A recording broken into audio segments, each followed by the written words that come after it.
can the death of one man dismantle a global empire of terror hidden deep within the African bush? In late 2021, a tremor shook the world's intelligence agencies as word spread from the White House to the dusty streets of Maiduguri. The target was Abu Musab al-Barnawi, the ruthless mastermind behind the Islamic State's most successful African franchise. This is the untold story of a high-stakes hunt, a secret strike, and the sudden fall of a phantom commander. The announcement came from thousands of miles away, yet its impact felt like a thunderclap across the Lake Chad Basin. President Donald Trump confirmed what Nigerian military intelligence had whispered for weeks: the leader of ISWAP was no more. But in the shadows of the Sahel, truth is often as elusive as the insurgents themselves. To understand why this death mattered, we must journey into the heart of a conflict that has claimed tens of thousands of lives. Abu Musab al-Barnawi was not just any insurgent, he was the son of Boko Haram's founder, Muhammad Yusuf. His lineage gave him a terrifying legitimacy among radicals, but his vision was far more organized than the chaotic violence of his predecessors.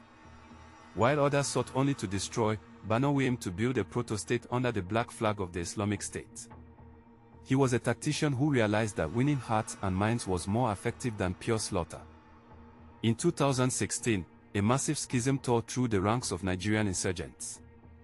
Barnawi broke away from the infamous Abubakar Shekau, citing Shekau's excessive cruelty toward Muslim civilians. This split gave birth to ISWAP, a faction that promised a more disciplined approach to insurgency. Backed by the global resources of ISIS, Barnawi's group quickly became the dominant force in the region, turning the Lake Chad Islands into a fortress that seemed impenetrable to the local Nigerian army. The Lake Chad Basin is a labyrinth of marshes, tall reeds, and shifting islands, making it a nightmare for conventional military forces. Here, Barnawi established a shadow government, collecting taxes and providing a twisted form of justice to local communities abandoned by the state. This wasn't just a guerrilla war, it was a competition for sovereignty. For the Nigerian government, Barnawi represented a level of sophisticated threat they had never faced before in their long-running internal conflict. While Barnawi consolidated power, the eyes of the world were watching from the stratosphere.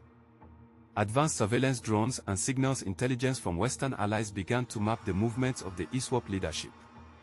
Every satellite pass and every intercepted radio transmission added a piece to the puzzle. The hunt for Barnawi was a collaborative effort, combining Nigerian boots on the ground with the technological might of global superpowers who viewed the Sahel as the new frontier of global terror. Internal friction eventually became Barnawi's greatest vulnerability. The rivalry with Shekau escalated into a full-scale civil war between the two terrorist factions. In May 2021, ISWAP forces cornered Shekau in his Sambisa forest stronghold, leading to the rival leader's dramatic death by suicide vest. Barnawi appeared to have won the throne of the insurgency, but his triumph was short-lived. The very operation that eliminated his rival also exposed his own positions to his many enemies. As Barnawi absorbed Shekau's remnants, the Nigerian military launched Operation Hardened Kai. This renewed offensive aimed to capitalize on the chaos within the insurgent ranks. Intelligence reports suggested that Barnawi was moving frequently between secret camps to avoid detection. However, the Nigerian Air Force, equipped with new technology and better intelligence sharing protocols, was closing the net.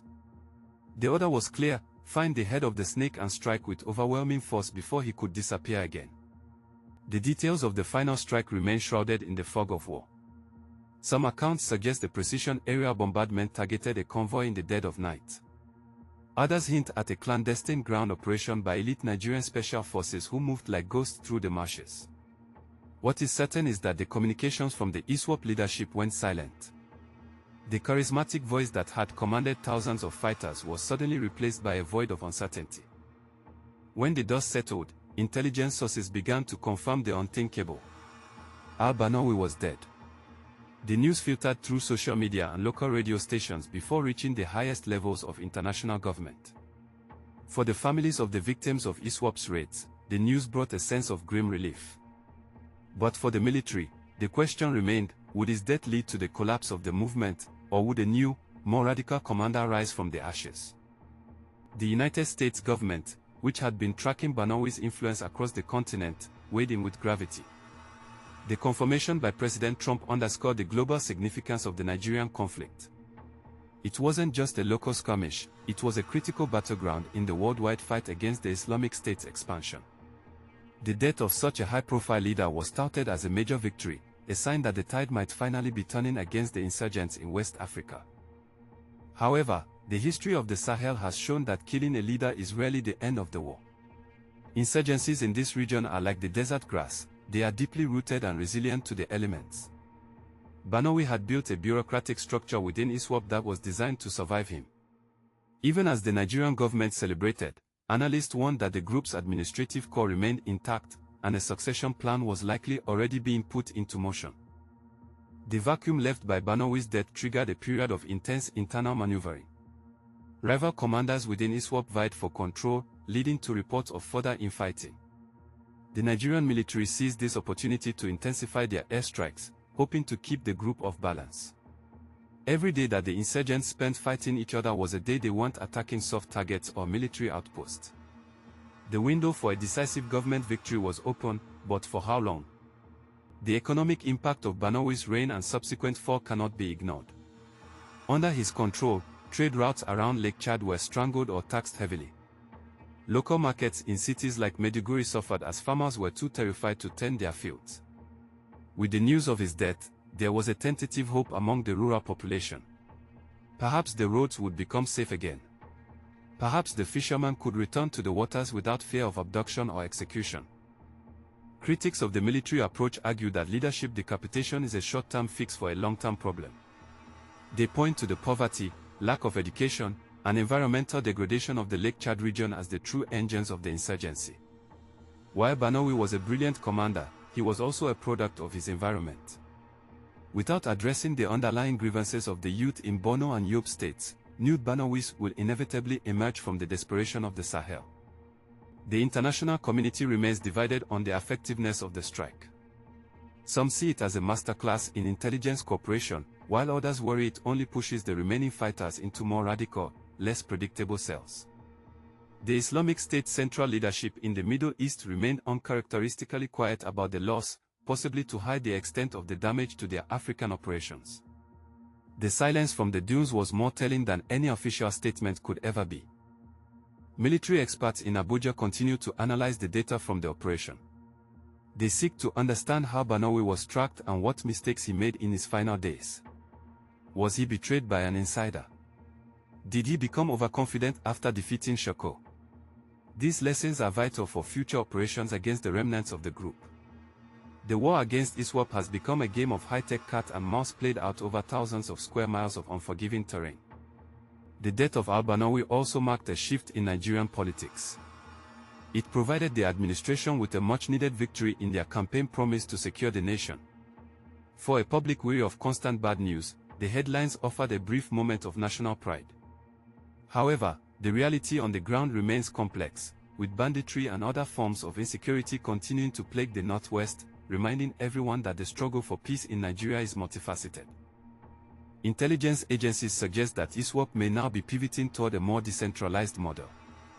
Without a single, strong figurehead like Barnawi, local commanders may have more autonomy to launch smaller, more frequent attacks. This shift presents a new challenge for the Nigerian army, which must now adapt to a fragmented enemy rather than a centralized one. The fall of a top leader often forces an evolution in the very insurgency the military is trying to crush. What happened to the men who stood by Barnawi until the end? Reports suggest many have surrendered, while the hardcore loyalists have retreated deeper into the islands of Lake Chad. The Nigerian government's Safe Corridor program offers a path to de-radicalization for those willing to lay down their arms. The death of their leader has left many fighters at a crossroads, continue a losing battle or seek a way back into the society they once tried to destroy. As we look back at the strike confirmed by the world's most powerful offices, the legacy of Abu Musab al-Barnawi serves as a dark chapter in Nigerian history. He was a man who brought global terror tactics to local grievances, creating a hybrid threat that cost the nation dearly. His rise was a warning, and his fall was a testament to the persistence of the Nigerian state and its international allies in their pursuit of regional stability. The story of the strike is more than just a military operation, it is a story of intelligence, persistence, and the high cost of peace. It reminds us that even the most hidden leaders are not beyond the reach of justice. Yet, the shadows of the Sahel are deep, and the work of rebuilding what was lost in the war is only just beginning. For the people of Borno, the true victory will not be a strike, but the return of security. In the global theater of counterterrorism, Nigeria's success against ISWAP leadership is being studied by military academies worldwide. It highlights the importance of localized intelligence and the role of regional powers in solving African problems. The strike that killed al-Barnawi was a signal to the world: the Islamic State will find no permanent sanctuary on African soil. The continent's leaders are increasingly determined to write their own security narrative, free from the shadow of global extremists. As the sun sets over the Lake Chad Basin, the ghost of al-Barnawi lingers as a reminder of a war without easy victories. One leader may fall, but the conditions that birthed him remain etched in the soil. History teaches us that in the Sahel, silence is rarely peace, it is often the breath taken before the next storm. What will the next chapter of this conflict hold for Nigeria and the world? Only time and vigilance will tell.